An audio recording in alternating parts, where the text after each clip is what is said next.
The gut is a big, big organ.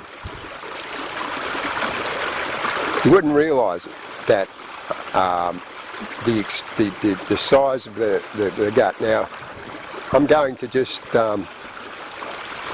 show you, give you a little practical example of what we're looking at when we talk about large intestine or colon and small intestine. What is the large intestine? What's its size? And the small intestine, what's its size? So I'll just pause this here and grab the props so we can get on with it here. Okay, now firstly, let's have a look at the colon. Now what I've got here is this piece of pipe. Now this piece of pipe is the exact size of the large intestine or colon. Okay, same diameter and same length. Now you would never imagine that this would fit inside your guts, but it does. It is there, and this is no foolery, no lie. This is the actual size of the colon. Now, the food has to pass from the ileocecal valve here, where it meets the small intestine. It passes all the way up the right-hand side, across the transverse colon here, and down and out through the anus. Now, on its travels, lots of problems can develop in here, not the least being constipation. That is one of the most chronic diseases that you can suffer from, is constipation, is blockage in this colon. Now,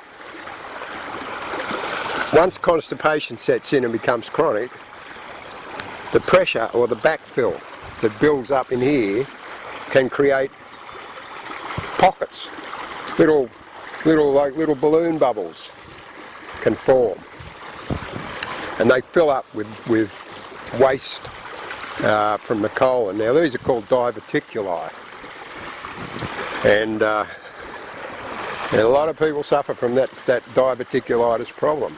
And here it is, little pockets build up, and once the waste, the faeces, fills these pockets, it doesn't leave them, and starts to break down, becomes very toxic and very dangerous. And diverticulitis is a chronic disease. Now, this is where you have your colonic irrigations. This is what, you know, an enema is for, and our colonic washes out the entire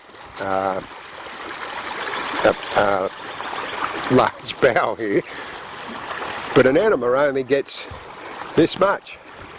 When you wash out with an enema, you're getting this tiny little bit at the end here. Doesn't really help at all.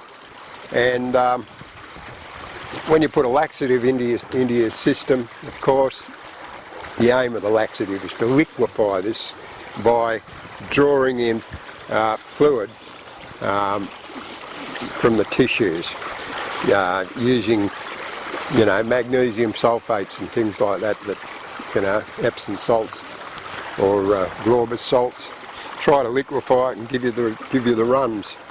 So there it is, your colon, your large intestine. Now I'll throw that over there, and what I want to show you next is the small intestine. Now this will probably give you a bit of a surprise, and again I'll just pause it here and we'll get back to it. All right, now we know that the small intestine is some 6 meters long. Now That's a number, 6 metres. What does it actually look like? What do we carry here in the stomach? Now, I'll just zoom back out away, and just so I can show you. Now here, this is the small intestine. This is the exact length of the small intestine, except that this is only 3/4 as wide as it is. The small intestine is actually 1 inch in diameter, so this doesn't really do it justice, but 6 metres. This is 6 metres of small intestine. Now, who would imagine that this fits into your tummy? Now, just think about this. Just think about the job that the body has to do to get the food we eat through all of this.